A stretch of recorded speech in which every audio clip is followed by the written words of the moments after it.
I'm sitting in the urgent care waiting room with an ice pack on my wrist. Pretty sure I sprained it playing basketball this morning. The place is quiet, just a few other people scrolling their phones, when the receptionist's desk phone rings. She picks up with her usual cheerful greeting, but within seconds, her entire demeanor changes. Her voice gets louder, more urgent. Wait, slow down. Your son fell off a ladder and can't move his legs? Everyone in the waiting room looks up now. The receptionist is gripping the phone so hard her knuckles are white. Ma'am, that's not an urgent care situation. You need to call 911 right now. Do not move him. Do not put him in a car. Her voice is shaking slightly. Through the phone, even from across the room, I can hear a woman's voice arguing back. The receptionist closes her eyes like she's trying to stay calm. I understand ambulances are expensive, but if your son has a spinal injury and you move him incorrectly, he could be paralyzed for life. Please, I'm begging you, hang up and call 911. More arguing from the other end. The receptionist looks around desperately and waves over her manager, a tired-looking woman in scrubs who's been restocking supplies. She says they're already halfway here. The receptionist whispers, hand over the receiver. The kid fell 20 minutes ago and can't feel his right leg properly. The manager's face goes completely white. She grabs the phone. Ma'am, this is the facility manager. We are not equipped to handle spinal trauma. If you bring him here, we will have to call 911 anyway, and every minute of delay increases the risk of permanent damage. I can hear the woman on the phone getting more agitated. Something about how they're already in the car and turning around would waste more time. The manager hangs up and immediately tells the receptionist to prepare to call 911 the second they arrive. She's pacing now, clearly stressed. Get the crash cart ready and clear. Some floor space. We'll need to keep him completely immobile.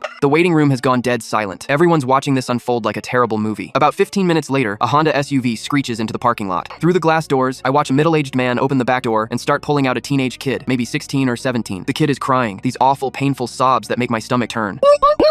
The man is trying to support him, but the kid's right leg isn't working right. It's just dragging behind him, the foot scraping across the pavement. His left leg is trying to hold weight, but barely. They stumble through the automatic doors, and a woman follows behind them, perfectly put together in some fancy outfit, checking her watch. The receptionist is already on the phone with 911, while a nurse I hadn't noticed before rushes over with a wheelchair. No, she says firmly. We need to lay him flat on the floor. Don't sit him down. They carefully lower the kid onto the waiting room floor. He's gasping, crying, saying his back feels wrong and his leg won't move. The nurse is asking him questions, checking his reflexes, her face getting more concerned with each answer. The woman who drove them, presumably the stepmother based on how she's standing apart from the father, actually sighs loudly and says, "How long is this going to take? I'm supposed to be hosting book club at 6. Several people in the waiting room, including me, just stare at her in disbelief. This kid is potentially paralyzed on the floor, and she's worried about book club. The nurse looks up at her with barely concealed disgust. Ma'am, you should have called 911 from your house. Every minute counts with spinal injuries. It didn't seem that serious," the woman says defensively. He was being dramatic. The kid lets out another sob from the floor. Paramedics arrive within 5 minutes, rushing in with a backboard and neck brace. They're quick, professional, asking rapid-fire questions while they stabilize the kid's spine. One of them, an older guy with gray hair, looks up at the father. "How long ago did this happen?" "About 40 minutes, the dad says quietly, not meeting anyone's eyes. "And you drove him here instead of calling 911? The stepmother jumps in. "We thought it would be faster, and we didn't want to overreact." The paramedic cuts her off, his voice hard. "Ma'am, with the symptoms he's describing, the delay in calling for help and transporting him incorrectly could mean the difference between walking again and permanent paralysis." The waiting room is completely silent, except for the sound of the kid crying on the floor. He looks up at his father, tears streaming down his face, voice breaking. "Dad, why did you listen to her instead of just calling 911? His father just stands there, mouth opening and closing, with absolutely no answer to give.